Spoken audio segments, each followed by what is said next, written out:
खैर मकदम करता हूँ, स्वागत करता हूँ आप सब महानुभावों का इस शो में जिसका नाम है सुहाना सफ़र विद अन्नू कपूर, सिर्फ 92.7 बिग एफएम पर। मेहरबान दोस्तों, 31 जुलाई 1980 को संगीत जगत समझो अधूरा हो गया।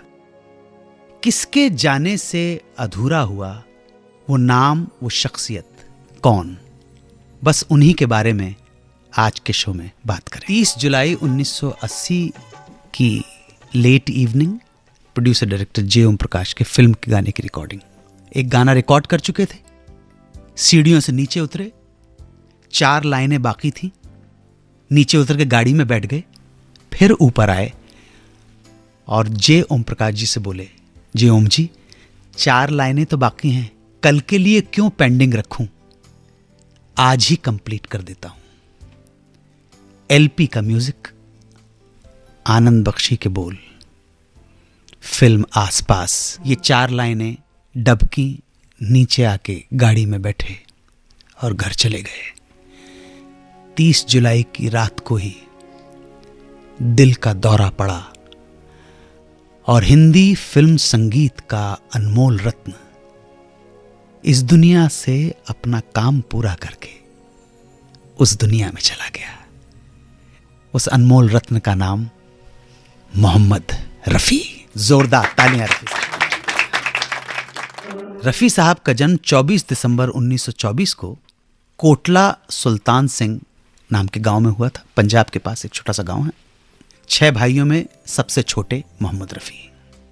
रफी साहब को गाने की इंस्पिरेशन मिली एक फकीर से।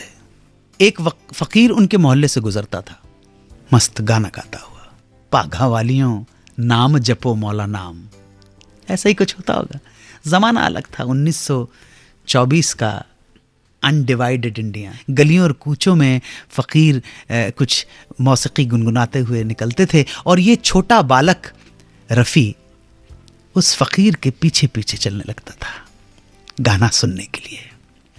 और चलते चलते ही उस फकीर के गाए हुए कुछ कलाम, मौसीकी और मौसीकी के कुछ सुर इस बच्चे मोहम्मद रफ़ी के कानों में मिसरी सी खोल गए। ये कानों में उतरी हुई शीरी इसके गले में भी झलकने लगी। समय बीता और उसके कुछ दिन के बाद पिता वालिद साहब लाहौर शिफ्ट हो गए। वहां उन्होंने एक हज्जाम नाई की दुकान खोल ली।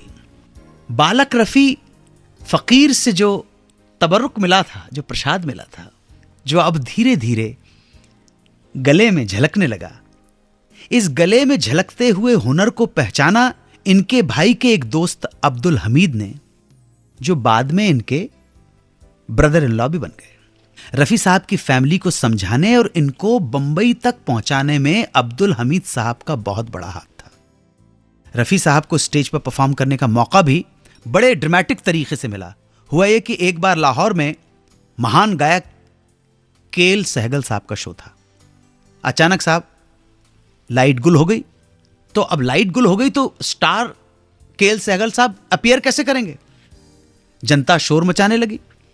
अब जब रफ़ी साहब के भाई थे, उन्होंने कहा भाई किसी तरह से जनता का मन तो बहलाना है। तो ऑर्गेनाइजर के पास गए कि साडा छोटा भरा है, ओ जनता दा मन बहला लेगा, है जी, दिल बहला लेगा, उन्होंने गाने का मौका भी दो। ऑर्गेनाइजर ने बात सुनी और बालक मोहम्मद रफ़ी को गाने का मौका दिया। जैसे कहते हैं फिल इन द ब्लैंक्स भाई सुपरस्टार नहीं है तो थोड़ा सा कोई है आके मनोरंजन कर दे। इस तरह से, इस ड्रामेटिक तरीके से बालक मोहम्मद रफ़ी को पहली बार स्टेज पे गाने का मौका मिला।